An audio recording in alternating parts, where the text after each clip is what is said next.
because we need to get to the really important thing, which is Brian Kelly losing his job at LSU. Who would have thought that he would not outlast Hugh Freeze or Mark Stoops this year in the SEC coaching ranks in terms of the hot seats? It felt like his seat was getting warmer at the end of last year just because they had that month-long skid where they lost to Texas A&M, Alabama, and Florida. But, man, they fell apart so quickly this year. And I think if you just look at the win-loss record, you just assume, like, why on earth would they fire him? That makes no sense.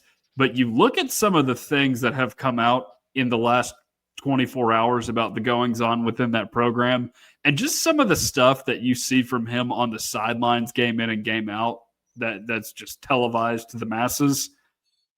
It's clear that culture was a problem at LSU, not results. Well, I never thought that he was a good fit for LSU to begin with. I mean, he didn't really seem to have too many ties from the South, and it doesn't get much deeper in the South than LSU. I mean, and then, like, on top of that, like, I felt like he was overrated as a coach when he was at Notre Dame. Like, yes, he brought them to a national championship, and he had some good seasons there as their head coach. But, I mean, I feel like it doesn't take too much to have success with Notre Dame. I mean, most of their history, they've picked their own schedule, everything like that. They got a leg up with the media and everything, because I'm pretty sure they have some kind of deal with NBC or something like that. Yeah, and then, like, I mean, I don't think it takes too much to be above average coach at Notre Dame. So, I mean, I've never been a believer in Brian Kelly, and I saw this on Twitter today, and I found it pretty interesting. So, Nick Saban's record when he was at LSU was 39-13. Les Miles was 42-11. Ed Orgeron was 40-9. Brian Kelly 34-14. All three of those coaches that I mentioned before Brian Kelly, each one of them won an SEC title and a national championship. So Brian Kelly had the worst record, no SEC title, no national championship.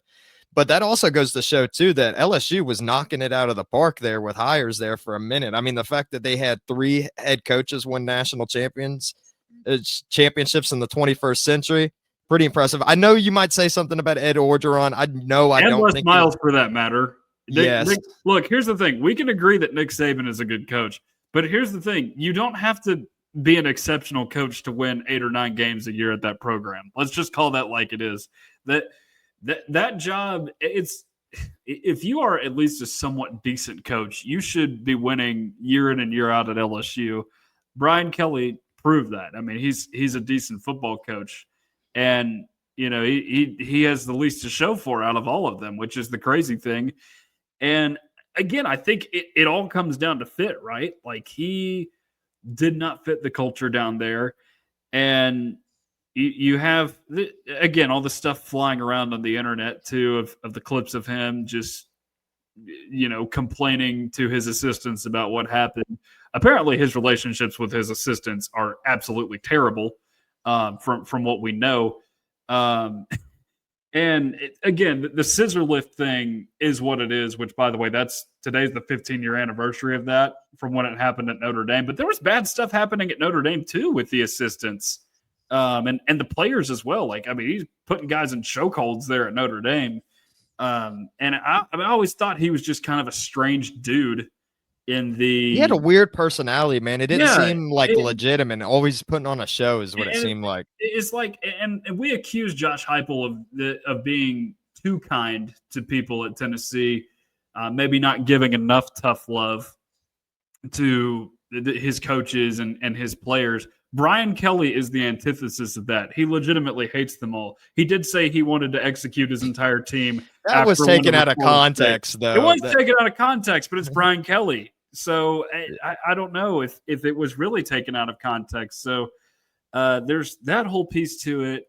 And there's one other thing I was going to mention as well about Brian Kelly. He had former players going after him just about what his what the culture problems within LSU. And the other thing too is, like, Jaden Daniels came through there at LSU and won a Heisman.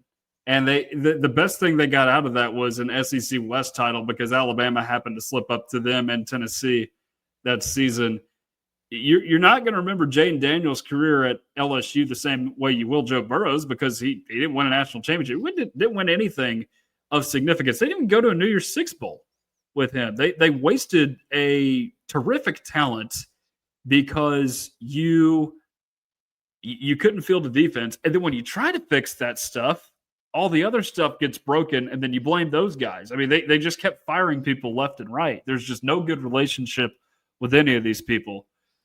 So I know we've ranted for a while about Brian Kelly, but that is one of at least a couple teams Tennessee will play next year that is going to have a new head coach. We know that much.